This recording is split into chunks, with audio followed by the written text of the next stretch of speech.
Pray muna kita. Baka kasi ikaw yung tao na akala mo wala nang pag-asa talaga sa pinagdadaanan mo ngayon. Nakita ni Lord, narinig ni Lord yung iyak ng puso mo. Naramdaman ni Lord yung bigat ng damdamin mo dahil sa problema na meron ka ngayon. Pero hayaan mo ipag-pray kita sa oras na to at ikaw din mismo, personal kang lumapit sa Panginoon. Ito yung pagkakataon mo para sabihin kay Lord na kailangan mo siya. Let's pray.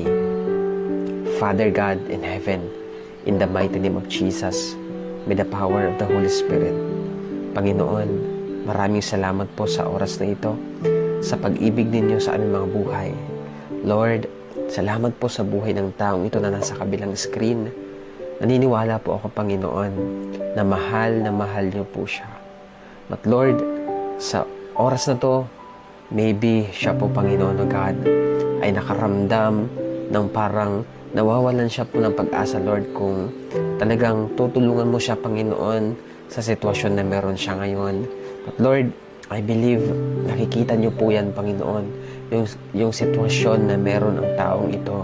I believe, Lord, na narinig mo yung iyak ng kanyang puso.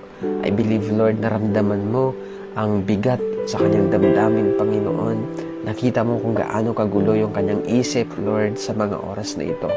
Lord, right now, I just pray, oh God, na iparamdam mo sa kanya yung pagmamahal, iparamdam mo sa kanya na ikaw ay nariyan sa kanyang tabi, Panginoon. At Lord, sabi nga sa salita mo, Panginoon, na yung pagmamahal mo sa amin, for God so loved the world that He gave His only Son, that whoever believes in Him shall not perish but have eternal life. Lord, naniniwala po ako na sa pamamagitan ng salita mo pong ito, Panginoon, na nais mong ipaalam sa bawat isa sa amin na sobra mo kami mahal, na lahat ng pinagdadaanan po namin, Lord God, nais mo, Panginoon, na makita namin kung gaano mo kami, Lord God, na tutulungan, Lord God, gaano mo kami sasamahan, paano mo kami sasamahan sa lahat po ng sitwasyon na meron kami. Lord, itong tao na to, Panginoon, especially, I know na meron siyang kinakaharap ngayon, but I believe, Lord Jesus, na walang mahirap sa iyo, Panginoon. Bigyan mo po siya, Panginoon, ng pag-asa sa kanyang puso. Bigyan mo siya, Lord, ng kalakasan, ng pananampalataya. Dagdagan niyo po ito, Panginoon, yung pananampalataya na meron siya.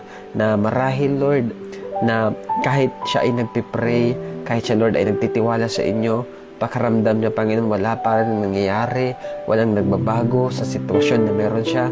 Ipaunawa po ninyo sa kanya, Panginoon, na ikaw ang Diyos, Lord God, na kaya mo pong gawin ang lahat ng bagay, kaya mong tapusin ang lahat ng problema na meron siya ngayon.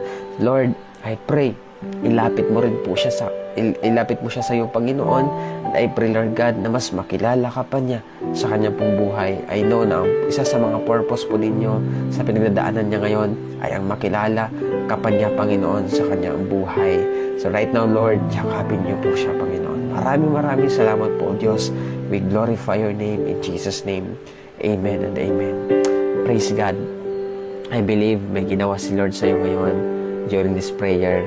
Basta, sabi ko lang sa iyo, wag mong aalisin yung pananampalataya mo sa Panginoon. May pag-asa pa rin kay Lord. Wag mo isipin na wala ng pag-asa kasi sa mundong ito, nakakala lang natin na wala ng pag-asa, pero meron pala. Dahil buhay si Lord, buhay si Jesus, hindi siya nanatiling patay.